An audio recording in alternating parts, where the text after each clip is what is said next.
Voici Charles Péguy, à gauche, et Alain Fournier, à droite, tous deux photographiés en soldats. Ils font partie des écrivains français tués lors de la Première Guerre mondiale.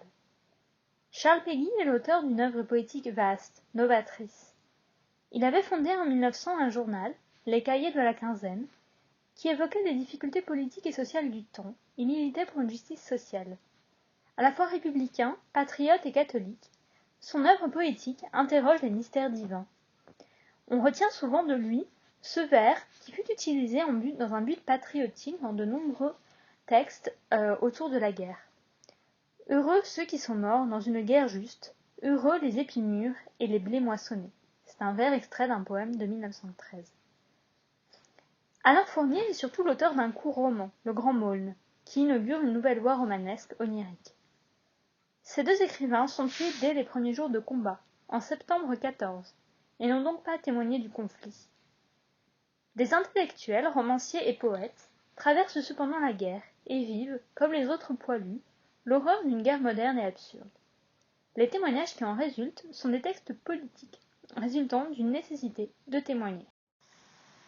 Donc commençons notre étude avec 3 textes qui répondent à un besoin de témoigner. Avec d'abord Henri Barbusse. Henri Barbusse, il s'est fait connaître par des poèmes d'inspiration parnassienne. Il est ensuite engagé volontaire en 14. Son roman, Le Feu, paraît en 1916, donc avant même la fin de la guerre, d'abord en feuilleton dans les journaux, puis en volume augmenté de dessins d'un autre combattant, Renfer. L'ensemble constitue donc un témoignage sur la vie quotidienne des poilus, avec des scènes pittoresques de camaraderie entre des hommes simples, qui alternent avec la description violente de combats. Alors que le prix Goncourt en 1914 avait été attribué à un récit patriotique de la guerre, c'est bien le roman de Barbusse qui reçoit le prix Goncourt en 1916, et qui fait scandale parce qu'il propose un autre récit de la vie des tranchées que celui offert par la propagande. Donc il y a un refus d'écrire une épopée guerrière centrée autour d'un héros, et plutôt une succession de scènes pathétiques et violentes. Vous pouvez lire le texte 2 dans la brochure, un extrait qui montre bien le chaos déshumanisant de la guerre. Le Feu est donc un témoignage parfois proche du journalisme, mais aussi un roman politique pacifiste. C'est donc l'œuvre d'un écrivain qui s'engagera par la suite au sein du Parti communiste. Deuxième exemple, Roland d'Orgelès, qui publiera Les Croix de bois en 1919. Donc avant la guerre, il était journaliste, il fréquentait les milieux bohèmes montmartrois. Et pendant la guerre, il est combattant, mais livre aussi des articles satiriques au Canard enchaîné. Son récit s'organise aussi selon le principe des scènes de vie quotidienne. On suit le destin d'un soldat de son engagement à sa mort. L'épilogue du récit s'intéresse tout particulièrement à la notion de mémoire. Donc je cite « On oubliera, les voiles de deuil comme des feuilles mortes tomberont, l'image du soldat disparu s'effacera lentement dans le cœur consolé de ceux qui l'aimaient tant, et tous les morts mourront pour la 2e fois. » C'est pourquoi les anciens poilus se sont particulièrement sentis représentés par ce roman. Un journaliste, en 1919, évoque les pauvres lettres venues d'hôpitaux militaires, donc les lettres reçues par d'Orgelès, lettres collectives signées par les blessés de toute une salle, et qui retrouvaient, dans les pages des Croix de bois, un peu de leur misère et de leur enthousiasme. Troisième exemple, Maurice Genevoix. Alors Genevoix est gravement blessé pendant la guerre et publiera ensuite régulièrement des fragments de souvenirs. L'ensemble est rassemblé dans un recueil, Ceux de 14, publié en 1949. Lui aussi est animé par le désir de témoigner et fait de ses récits des documentaires très précis. Il s'appuie en fait sur des notes et des croquis qu'il réalisait dans un carnet. C'est aussi une œuvre d'hommage, comme le montre la dédicace de l'œuvre, à mes camarades du 106, en fidélité, à la mémoire des morts et au passé des survivants. Ces 3 œuvres sont donc celles qui sont demeurées dans la mémoire collective. Cependant, il faut garder à l'esprit que dès le début de la guerre, la presse est emplie de témoignages de toutes sortes, et que les récits de poilus, plus ou moins romancés, se comptent par dizaines. L'historienne Annette Viborca parle de l'ère du témoin, un moment où la nécessité intime de raconter se conforte à un besoin, à l'échelle de la société, de faire mémoire et de produire des récits. Enfin, notez que du côté allemand, il existe un récit à peu près équivalent qui s'intitule « À l'Est, rien de nouveau » et l'auteur est Éric Maria Remarque. Dorgelès, Barbus et Genevoix ont donc livré des témoignages directs, immédiats. La société s'est reconnue en leurs récits, malgré leur ton antipatriotique, et ce sont des récits qui sont devenus populaires, des modèles de témoignage. Le roman de Dorgelès est d'ailleurs adapté en 1932 au cinéma. Le film de Raymond Bernard connaît un grand succès et répond à la volonté de représenter la guerre telle qu'elle fut. Ce sont d'ailleurs d'anciens combattants qui interprètent les rôles des poilus. Donc la camaraderie entre poilus et l'horreur de la guerre sont les deux pans importants que l'on trouve dans ces trois œuvres et qui structurent jusqu'à nos jours les mémoires collectives en ce qui concerne la guerre de 14. D'ailleurs, en 2020, une cérémonie d'entrée au Panthéon était organisée pour Maurice Genevoix et était placée sous l'égide du titre de son livre, Ceux de 14. Donc on voit bien cette dimension collective de la mémoire. Les trois premières œuvres que nous avons vues étaient à leur manière des œuvres politiques engagées. C'est pourtant le Voyage au bout de la nuit de Louis-Ferdinand Céline qui inscrit définitivement la guerre dans le cadre d'un violent pamphlet antimilitariste. Alors Céline est gravement blessé en novembre 14 et de ce fait décoré et présenté comme un héros de guerre. Il ne retournera pas directement au combat et dit son traumatisme des années plus tard. Donc je cite « Des semaines de 14 sous les averses visqueuses dans cette boue atroce, et ce sang, et cette merde, et cette connerie des hommes, je ne m'en remettrai pas. » En 1932, Voyage au bout de la nuit est un roman très novateur, sur le plan du style et de l'organisation du récit.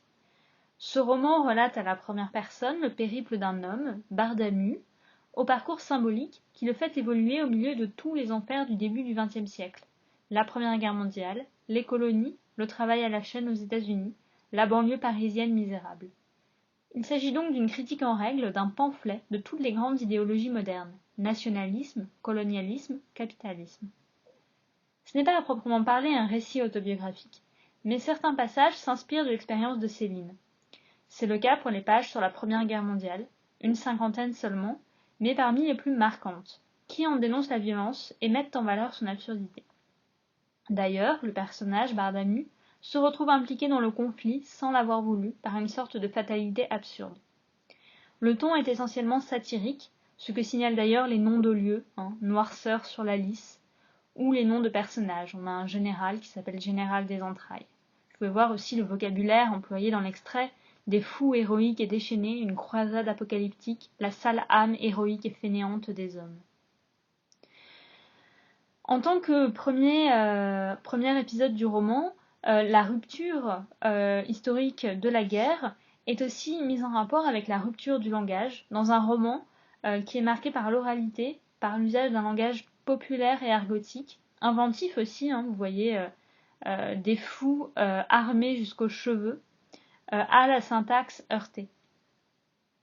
Un autre roman, Le Grand Troupeau, par Jean Giono, paraît à la même époque que le roman de Céline, en 1931. Giono, lui aussi, a été mobilisé et traumatisé par la guerre qu'il a vécue à 20 ans.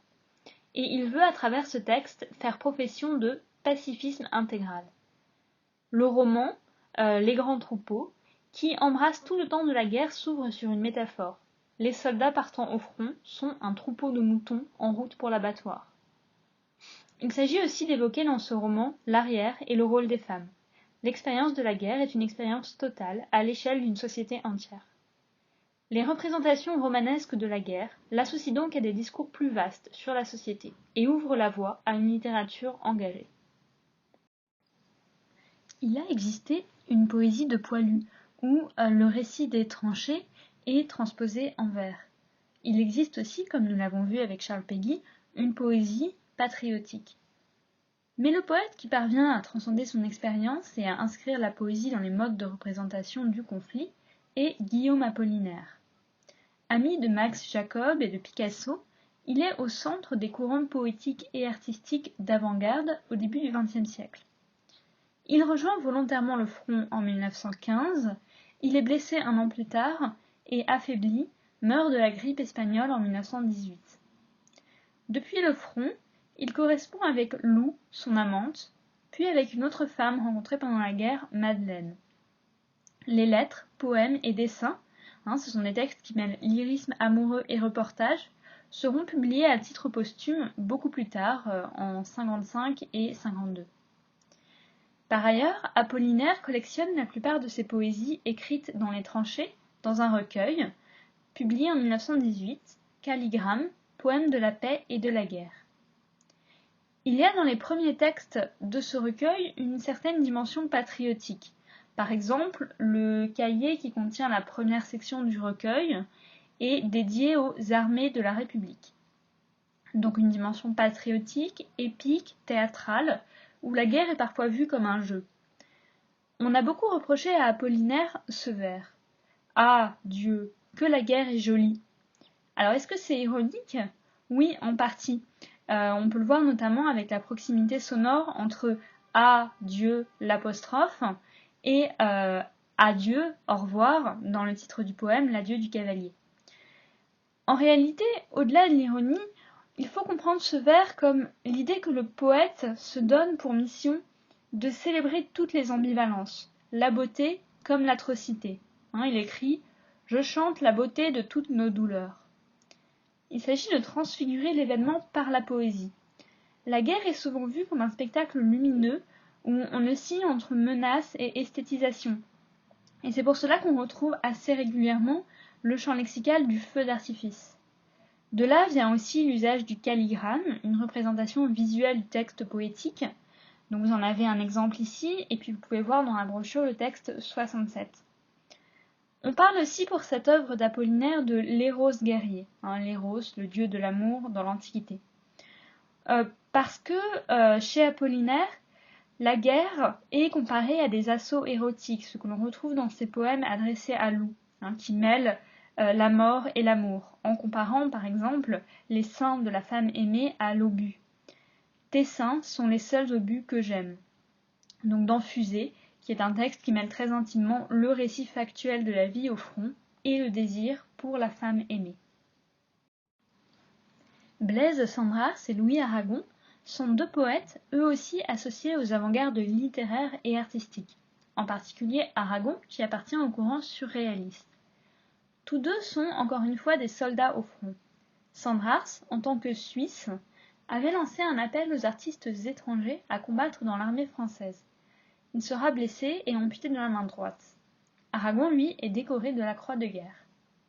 Comme les autres écrivains que nous avons croisés dans cette séquence, ils raconteront leur guerre et ses absurdités dans des textes romanesques et poétiques, mais qui s'attachent plus spécifiquement à évoquer le retour à la vie et à dire ce que la guerre a fait d'eux en tant qu'écrivains. Donc pour chacun, la guerre devient un motif omniprésent dans tout le reste de l'œuvre. Blaise Cendrars publie dès 1918 « J'ai tué ». C'est un court récit poétique et antimilitariste, un témoignage à la première personne particulièrement saisissant et violent sur le rôle du soldat, dont voici l'issue. J'ai tué le Boche, j'ai le sens de la réalité, moi poète, j'ai agi, j'ai tué, comme celui qui veut vivre. Les illustrations de l'artiste Fernand Léger, dont vous avez ici un exemple, disent encore le chaos de la guerre et de la conscience divisée. Dans une seconde nouvelle, construite en diptyque, J'ai saigné, Cendrars évoque sa blessure et ses souffrances. Puis de nouveau en 1946, dans La main coupée, qui s'inscrit dans le cadre d'une série de 4 œuvres autobiographiques où la guerre fait figure d'expérience fondatrice.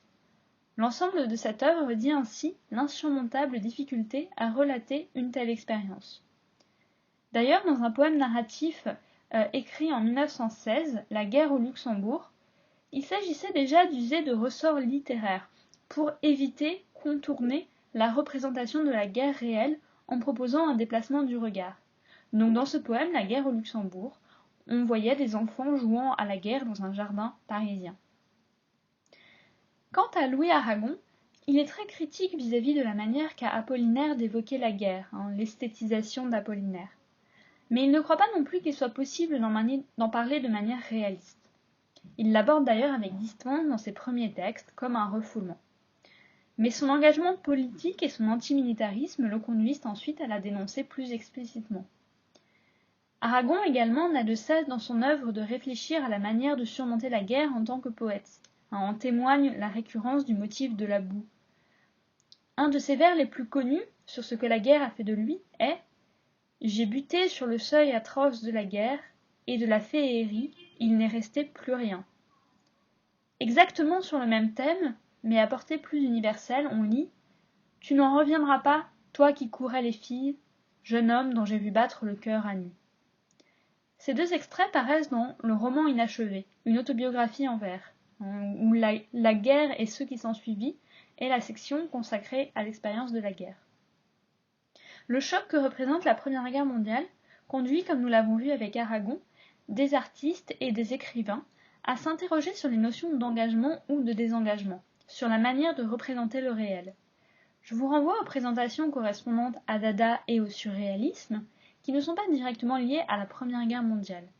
Mais n'oubliez pas que si le mouvement Dada naît en 1916, c'est une réaction anarchiste contre l'ordre bourgeois, patriotique et guerrier, au milieu du constat que font nombre d'intellectuels de l'effondrement des valeurs, au milieu de la violence de la guerre. Vous pouvez lire à cet égard le texte 49. La réponse de Dada à ce constat est donc nihiliste. Puis les surréalistes formeront, à partir des années 20, un groupe qui partage l'esprit de révolte de Dada, mais qui s'avère plus durable et structuré. Et parmi ces surréalistes, on trouve beaucoup d'anciens combattants de la guerre, Aragon ou André Breton. Alors si la Première Guerre mondiale et sa violence ont eu une influence décisive sur l'histoire littéraire, grâce aux écrits de ceux qui l'ont vécu, bien sûr aujourd'hui il n'est plus possible d'en témoigner directement. Elle reste cependant un sujet très présent dans la littérature contemporaine, en particulier romanesque. En témoignent ces deux récits parus récemment. Au revoir là-haut de Pierre Lemaître, qui reçoit le prix Goncourt en 2013 et qui est vraiment un best-seller, d'ailleurs adapté au cinéma. Et c'est un roman qui évoque de manière burlesque les figures des gueules cassées. Et autre exemple, 14 de Jean Echenoz, paru en 2012, qui s'interrogeait sur la possibilité de raconter la guerre. Donc je cite 14 de Jean Echenoz. Tout cela ayant été décrit 1000 fois, peut-être n'est-il pas la peine de s'attarder encore sur cet opéra sordide et puant.